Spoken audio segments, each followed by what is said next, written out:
Assalamualaikum warahmatullahi wabarakatuh. Salam dan bahagia Bapak Ibu guru hebat semua. Tugas ruang kolaborasi budaya positif modul 1.4. Perkenalkan sebelumnya kami dari kelompok 1 dengan anggota Ibu Susilowati, Ibu Titik Rohmiati, Ibu Sumirah dan Ibu Nurlaila. Untuk studi kasus yang pertama, guru matematika dan wali kelas 8, Ibu Santi sakit, sehingga tidak dapat masuk dan mengajar. Akhirnya dicarikan guru pengganti yaitu Ibu Eni. Ibu Eni baru 2 tahun menjadi guru SMP. Beberapa murid perempuan, Vivi dan Natali mengetahui hal ini dan mulai menggunakan kesempatan dan bersikap seenaknya, tertawa dan tidak mengindahkan kehadiran Ibu Eni. Ibu Eni mencoba menyapa Vivi dan Natali dengan ramah sambil mengingatkan mereka untuk tetap fokus pada pengerjaan tugas. Ayolah tugasnya dikerjakan, nanti ibu ditegur Bapak Kepala Sekolah kalau kalian tidak kerjakan tugas. Tolong bantu ibu ya. Namun Vivi dan Natali malah jadi tertawa. Ah ibu, santai saja bu. Mereka tetap tidak mengerjakan tugas dan malah mengobrol. Keesokan harinya, Ibu Santi memanggil Vivi dan Natali serta menanyakan tentang laporan Ibu Eni. Ibu Santi menanyakan apakah mereka bersedia melakukan memperbaiki permasalahan yang ada. Vivi dan Natali sempat ragu-ragu dan membela diri, namun pada akhirnya mengatakan akan meminta maaf. Ibu Santi menanggapi bahwa tindakan itu boleh saja dilakukan bila mereka bersungguh-sungguh ingin meminta maaf. Namun Ibu Santi menanyakan kembali, apa yang mereka bisa lakukan untuk menggantikan rasa tidak dihormati Ibu Santi? Baik Vivi maupun Natali mengakui bahwa perilaku mereka tidak sesuai dengan keyakinan kelas. Ibu Santi melanjutkan kembali apa yang akan mereka lakukan untuk memperbaiki masalah. Apakah ada gagasan? Setelah berpikir sejenak, Natali dan Vivi mengusulkan bagaimana kalau mereka mengadakan sebuah diskusi kelompok dengan teman-teman sekelasnya.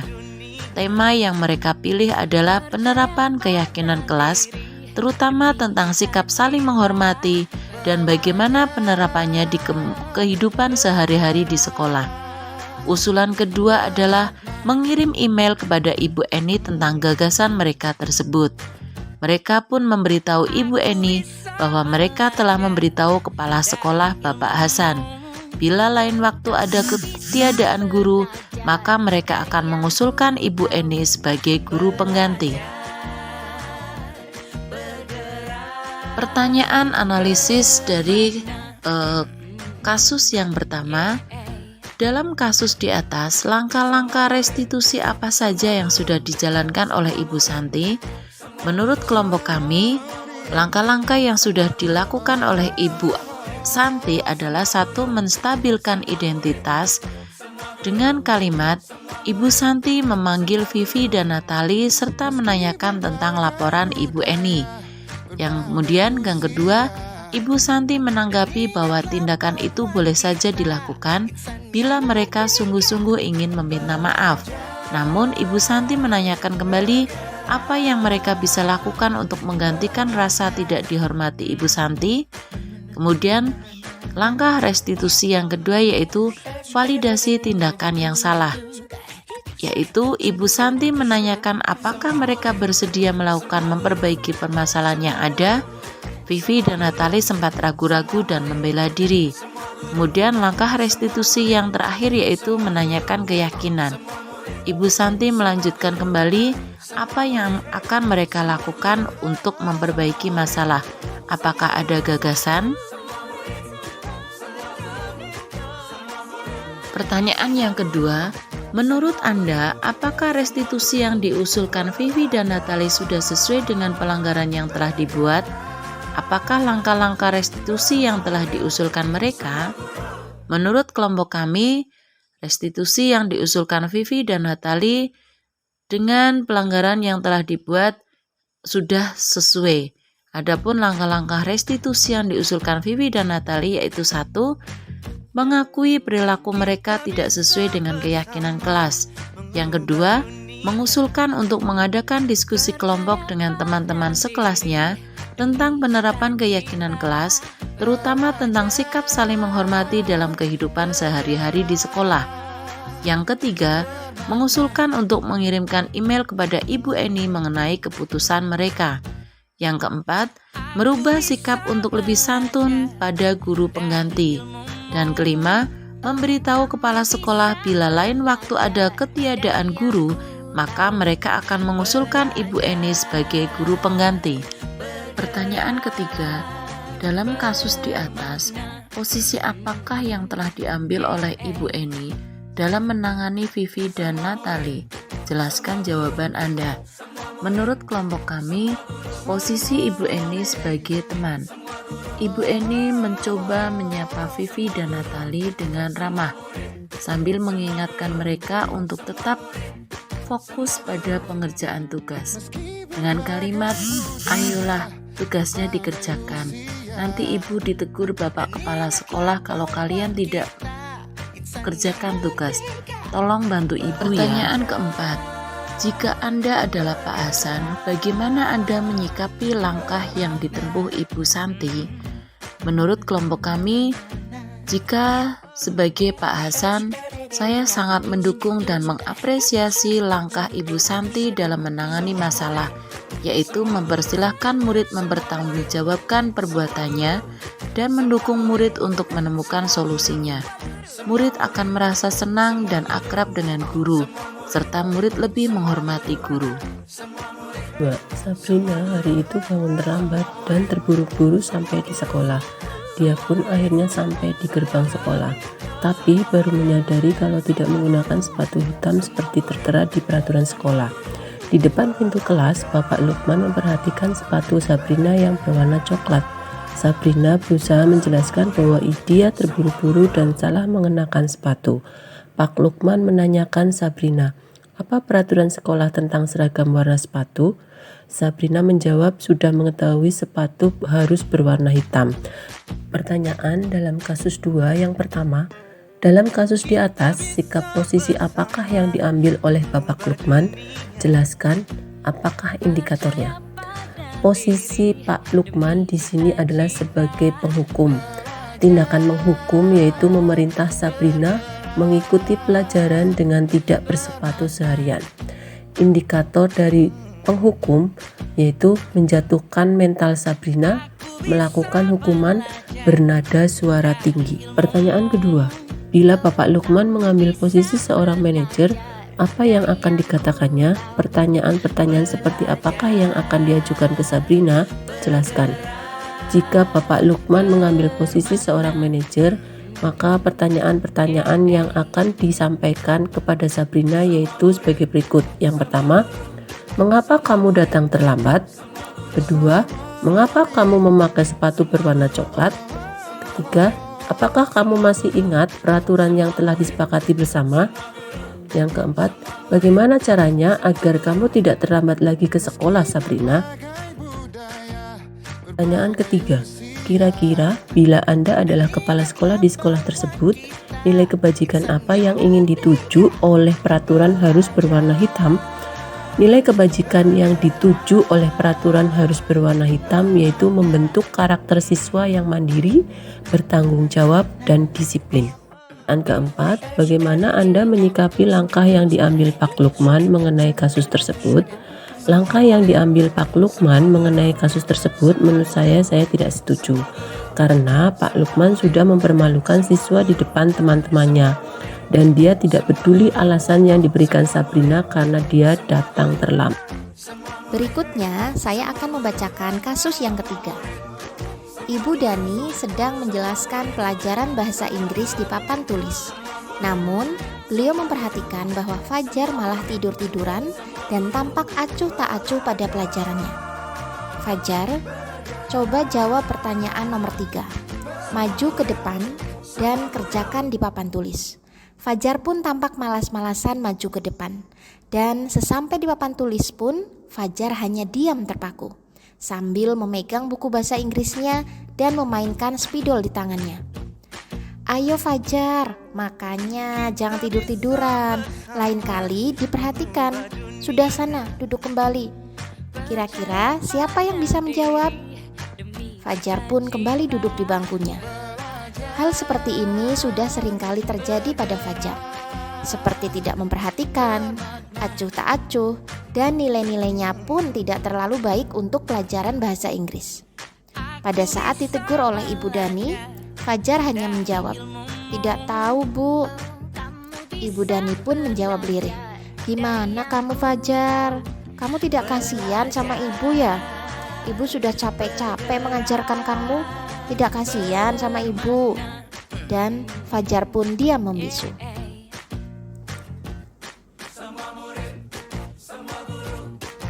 Analisis pertanyaan dari kasus yang ketiga. Pertanyaan pertama.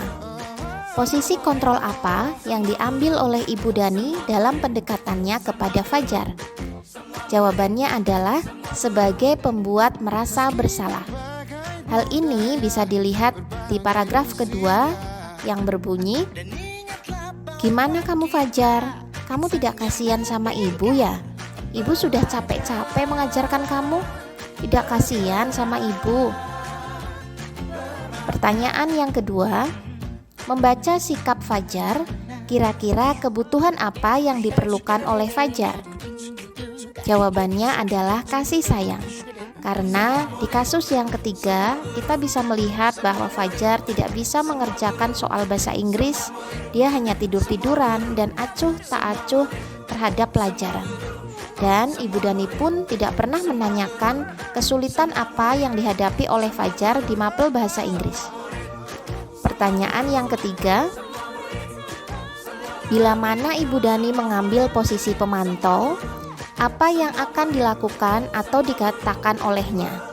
Pertanyaan-pertanyaan seperti apa yang akan diajukan? Jelaskan. Jawabannya, 1.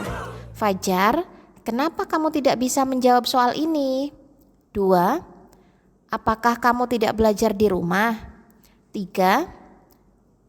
Kamu tidak tahu konsekuensi ketika kamu tidak belajar? Pertanyaan yang keempat, apabila Anda adalah kepala sekolah di sekolah Fajar dan mengetahui hal ini, bagaimana tindak lanjut Anda? Jawabannya, yang pertama, memberikan perhatian.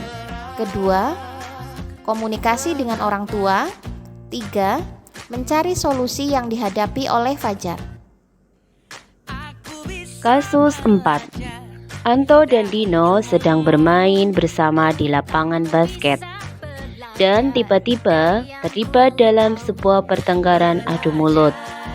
Dino pun menjadi emosi dan mengadakan kontak fisik. Menarik kemeja Anto dengan kasar sampai 3 kancingnya terlepas.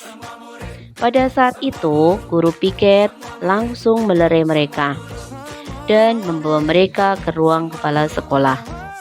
Ibu Suti sebagai kepala sekolah berupaya menenangkan keduanya, terutama Dino. "Dino, sepertinya kamu saat ini sedang marah sekali." Mendengar itu, Dino pun mengalir bercerita tentang kekesalan hatinya. Ibu Suti pun melanjutkan bahwa membuat kesalahan adalah hal yang manusiawi dan bahwa mempertahankan diri adalah hal yang penting. Namun, meminta Dino memikirkan cara lain yang mungkin lebih efektif karena saat ini Dino berada di ruang kepala sekolah. Ibu Suti melanjutkan bertanya tentang keyakinan sekolah yang disepakati, serta apakah Dino bersedia memperbaiki kesalahan yang telah dilakukan terhadap Anto. Dino pun akhirnya perlahan mengangguk. Kemudian Ibu Suti balik bertanya kepada Anto, hal apa yang bisa dilakukan Dino untuk memperbaiki masalah?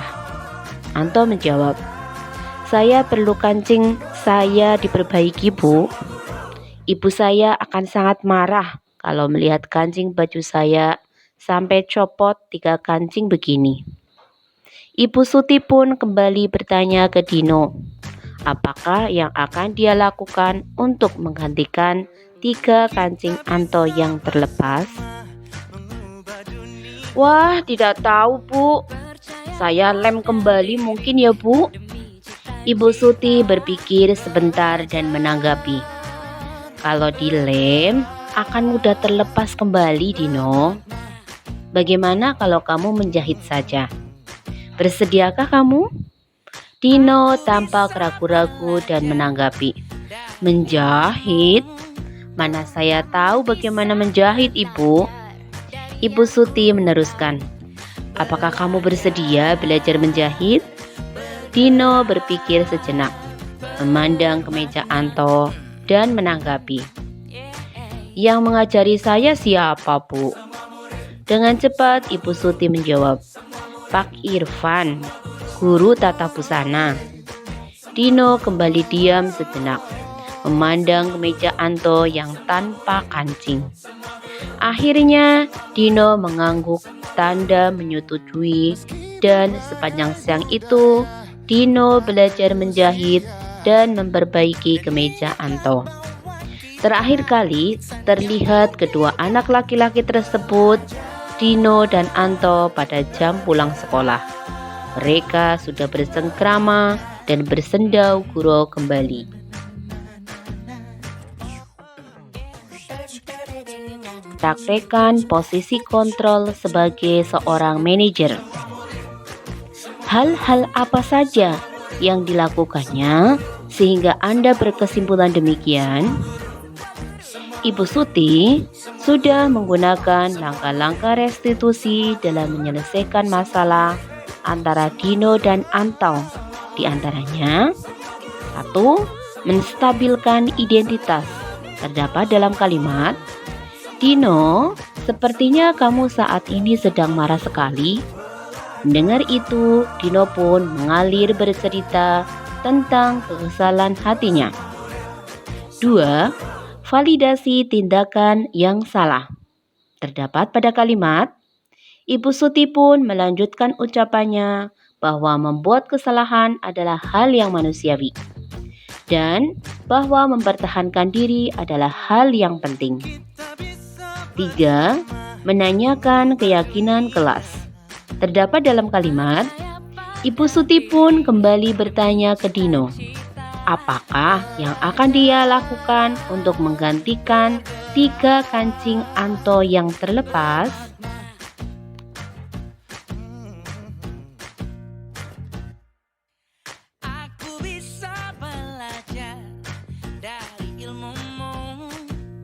Dalam kasus tersebut, bagaimana Dino dikuatkan? Bagaimana Anto dikuatkan oleh Ibu Suti? Dino dikuatkan dengan cara Dino diminta menemui guru tata busana yaitu Pak Irfan. Anto dikuatkan dengan cara Bu Suti menanyakan solusi untuk memperbaiki kancing tersebut. Kira-kira nilai-nilai kebajikan atau keyakinan sekolah apa yang dituju dalam kasus tersebut? Jelaskan. Nilai-nilai kebajikan pada kasus tersebut adalah 1. Bertanggung jawab. Upaya bertanggung jawab dilakukan dengan meminta Dino untuk memperbaiki kancing baju Anto. 2. Mandiri. Mandiri dilakukan dengan cara Dino memperbaiki sendiri kancing baju Anto. Saling menghormati. Dino bersedia memperbaiki kesalahan yang dilakukan terhadap Anto. Saling menyayangi. Mereka bercengkrama dan bersendau gurau kembali. Demikian presentasi dari kelompok 1. Semoga bermanfaat. Guru penggerak, bergerak, tergerak, menggerakkan. Wassalamualaikum warahmatullahi wabarakatuh.